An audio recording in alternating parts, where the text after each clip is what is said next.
Welcome back to my channel. দেখছেন Payel enterprise. তো মোটামুটি এখানে কাজও প্রায় কমপ্লিট হয়ে গিয়েছে, পুরো সেটের কাজ পুরো একদম ফুল কমপ্লিট হয়ে গিয়েছে। তো ওখানে তো মিস্ত্রি দেখতেই পাবেন, মিস্ত্রি দাঁড়িয়ে আছে। হাই করো। তো হাই করছেন। তো এখানে যেমন পরপর গাড়িগুলো একের পর এক রেডি চলছে এখানে গাড়িগুলো। আর এখানে যেমন আমরা ইঞ্জিনের কাজ, টায়ারের এটা রিং চেঞ্জ হচ্ছে গাড়িটা দেখতে পরপর সব দেখতেই পাচ্ছেন পুরো। পরপর ইঞ্জিনগুলো সব রাখা রয়েছে, পরপর একের পর এক ইঞ্জিনগুলো রাখা রয়েছে।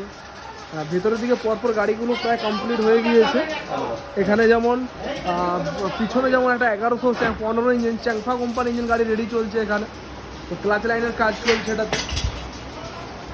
তো এখানে যেমন দেখতে লেদের কাজ চলছে, এখানে একের পর এক গাড়িগুলো পরপর রেডি চলছে। চ্যাসিস কাটা হবে বিকেল থেকে 4টে 5টে একটা চ্যাসিস কাটা হবে। তো অবশ্যই কমেন্ট করে জানাবেন কেমন লেগে।